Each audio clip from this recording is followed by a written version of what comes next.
আসসালামু আলাইকুম। আশা করি সবাই ভালোই আছেন।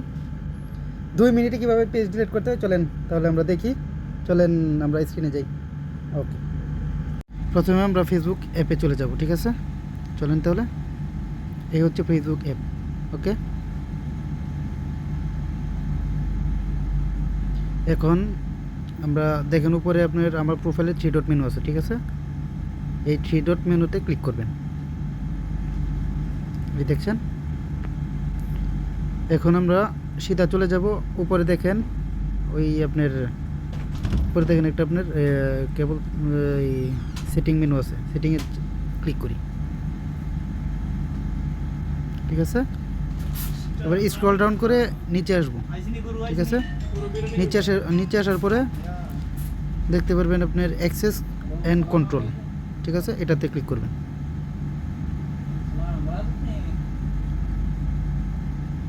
ক্লিক করার পরে আপনার দেখেন আপনার ডিঅ্যাক্টিভেশন অ্যান্ড ডিলেটেশন, ঠিক আছে? এটাতে যাবেন। যাওয়ার পরে দেখেন আপনি ডিঅ্যাক্টিভেট পেজ এবং ডিলেট পেজ।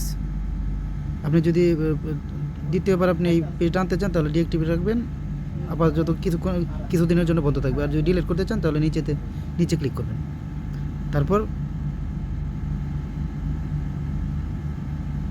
তারপর কানেক্ট, ঠিক আছে? এখন দেখেন এখানে বহুত ফাংশন দেওয়া আছে, কিন্তু এই ফাংশনগুলো কোনো দরকার নাই। আপনি সিধা আপনি ওই কানেক্টে কন্টিনিউ ক্লিক করবেন। ওকে, ক্লিক করার পরে এই দেখেন আপনি যদি আপনি ডাটাগুলো সেভ রাখতে চান তাহলে নিচে go to activate log download info এগুলোতে যাবেন। আর আমরা যেহেতু ডিলিট করবো তাহলে সিধা আপনি কন্টিনিউ, ঠিক আছে? কন্টিনিউ যাওয়ার পরে আপনার যে ফেসবুক আইডি আছে, ফেসবুক আইডির পাসওয়ার্ডটা দিতে হবে, ঠিক আছে? আমার পাসওয়ার্ডটা আমি দিয়ে দিলাম এখানে।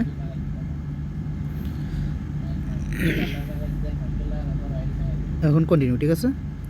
এই দেখেন এখানে delete air entertainment .comes page and information, ঠিক আছে? আমি সিধা কন্টিনিউ, ঠিক আছে? এখন দেখেন এখানে লেখা আছে ডিলেট দিস পেজ, ডাইরেক্ট আপনি ডিলেট দিস পেজ, ঠিক আছে? পেজ ডিলিট করার তারপর সিধা আপনার ফেসবুক আইডিতে চলে যাবে, ঠিক আছে? এখন দেখেন আমি আপনার আবার আমার পেজে যাব। দেখেন ওই 3 ডট মেনুতে ক্লিক করবো। যাওয়ার পরে ওই দেখেন আপনার দেখেন এখানে এখন আমার 2টা পেজ আর আমার আইডি আছে। এখন দেখেন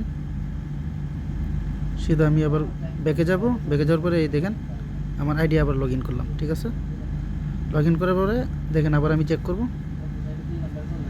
এই দেখেন আমার পেজটা ডিলিট হয়ে গেছে, ঠিক আছে? তো এইভাবে আপনারা সুন্দরভাবে পেজ ডিলিট করতে পারবেন মাত্র 2 মিনিটে। ওকে, সবাই ভালো থাকবেন। আসসালামু আলাইকুম।